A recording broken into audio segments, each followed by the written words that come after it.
গুম হয়েছে, নির্যাতিত হয়েছে। আমি খুবই ব্যথিত, যার জন্মদিন পালন করছি তিনি নেই। যেই ভালোবাসা, উচ্ছ্বাস আর আনন্দের সাথে আমাদের এখানে জন্মদিনটা পালন করার কথা ছিল, ততটা কষ্ট, যন্ত্রণা, না পাওয়ার আর্তনাদ, উনাকে না দেখার যন্ত্রণা, ওনার কথা না শুনতে পারার যন্ত্রণা, সব কিছু নিয়ে মহান আল্লাহ পাকের দরবারে ওনার আত্মার মাগফেরাত কামনা, দুটোর মধ্যে তো পার্থক্য থাকবেই। তবে হৃদয় মানে নিংড়ানো অভিশাপ এটা আমরা নেতাকর্মীরা দিব, কারণ আমাদের নেত্রীকে এই দিনটায় অন্তত আমরা কাছে পাইনি, আমরা জন্মদিন পালন করতে পারিনি। এই জায়গাটায় পুলিশের ব্যারিকেড দিয়ে আটকে রাখা হতো। আমরা তার মধ্যেও চেষ্টা করেছি ম্যাডামের জন্মদিন পালন করার, কিন্তু আমরা সেই সুযোগ পাইনি। আমাদের মধ্যে অনেকেই এখানে আসতে গিয়ে গ্রেপ্তার হয়েছে, জানেন, গুম হয়েছে, নির্যাতিত হয়েছে। তো সেই চিত্রটা যখন আমরা আমাদের মানসপটে ভেসে উঠে, তখন এটা আমাদেরকে ব্যথিতই করে, আমাদেরকে আসলে আন্দোলিত করে না।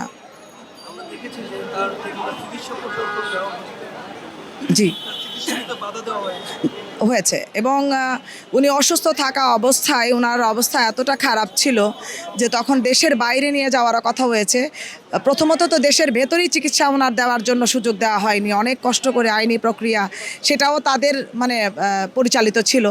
তো ম্যাডামের যদি সঠিক সময়ে সঠিক চিকিৎসাটা হতো, তাহলে হয়তো আজকে আমরা ম্যাডামের আগে আমরা মরহুমা শব্দটা পেতাম না আর কি। উনি হয়তো আমাদের পাশে থাকতেন আর আমরা ওনার জন্মদিন পালন করতাম। তো সেই জায়গা থেকে যদি বলি, ওনার উপর যথেষ্ট অত্যাচার, নির্যাতন করা হয়েছে। ওনার যে বয়স এবং ওনার যে রাষ্ট্রীয় মর্যাদা, তিনবারের প্রধানমন্ত্রী এবং প্রধান বিরোধী দলীয় নেতা হিসেবে তিনি ছিলেন। তো সেই জায়গায় উনি কিন্তু রাষ্ট্রীয় সকল সুবিধা একজন বিরোধী দলীয় নেতা হিসেবে পাওয়ার কথা, ওনাকে কিন্তু সেটিও দেওয়া হয়নি। কারণ সেই সময় বিচার বিভাগ, আইন এবং নির্বাহী সব কিছুই তো ফ্যাসিস্টের কুক্ষিগত ছিল। তো যে সুযোগ দেশনেত্রী বেগম খালেদা জিয়া প্রাপ্যতা ছিল, পাওয়ার কথা ছিল, সেটি তাকে দেওয়া হয়নি। যদি দেওয়া হতো তাহলে আজকে হয়তো এরকমভাবে আমরা দেখতে পারতাম না। তো এটার জন্য আমরা আসলেই কখনোই আমরা সেই সরকারকে ক্ষমা করব না। এবং আমরা চাই ফ্যাসিস্ট সরকারের সময়ে শেখ হাসিনা সহ যারা এই নির্যাতন অর্থাৎ নিপীড়নের সাথে যুক্ত ছিলেন, যারা আমাদের নেতাকর্মীদেরকে অকারণে মামলা দিয়েছেন, গুম করেছেন, ২৪-এর আন্দোলনে সাধারণ নিরীহ ছাত্রদেরকে হত্যা করেছেন, আমরা তাদের বিচার চাই। আমি যখন ছাত্র রাজনীতি করতাম, তখন ওনার যেই আমাদের প্রতি নির্দেশনা ছিল যে উনি কোয়ান্টিটি না কোয়ালিটি চান। এবং উনি অনেক সময় যে কথাগুলো বলতেন যে আওয়ামী লীগকে পচার সুযোগ দেওয়া হচ্ছে, আপনারা দেখেন সেই কথাগুলো মনে হয় উনি 13-14-তে বলেছিলেন। সেটার আমরা ফলাফল দেখতে পেয়েছি 24-এ, যে এতটা পচেছে যে বাংলাদেশ থেকে পালাতে হয়েছে, থাকতে পারেনি। ওনার অসংখ্য স্মৃতি আমাদের হৃদয়ে আছে এবং ওনার যে দেশের প্রতি ভালোবাসা, সবচেয়ে বেশি জনগণের প্রতি ভালোবাসা। দেখেন, উনি যদি চাইতেন ক্ষমতায় থাকার, উনি সেটি করতে পারতেন।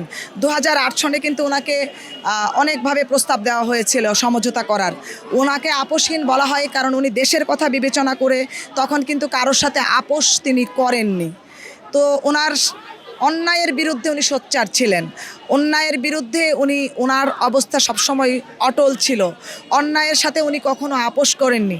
তো ওনার এই আপোষহীন আচরণটাকে আমি খুব ভালোবাসি এবং ন্যায়ের প্রতি ওনার অবিচল আস্থা এবং অটল থাকার যেই নেতৃত্ব গুণাবলী, সেটিকে হৃদয়ে ধারণ করে সামনের পথ চলতে চাই। ওনার অনেক বক্তব্যের মধ্যে যে একটা খুব হৃদয় ছুঁয়ে যাওয়া, যে এই দেশটা ওনার, এর বাইরে ওনার কোনো জায়গা নাই, অতএব তিনি বাংলাদেশেই থাকবেন।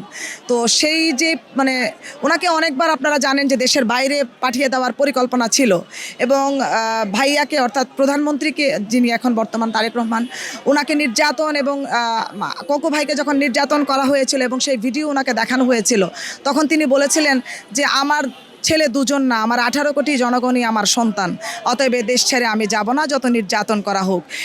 একজন মা তার সন্তানের উপর নির্যাতন দেখার পরেও তার অসংখ্য সন্তানের মঙ্গলার্থে তিনি যে ত্যাগ স্বীকার করেছেন, এটি আসলে অবিস্মরণীয় হয়ে থাকবে বাংলাদেশের ইতিহাসে।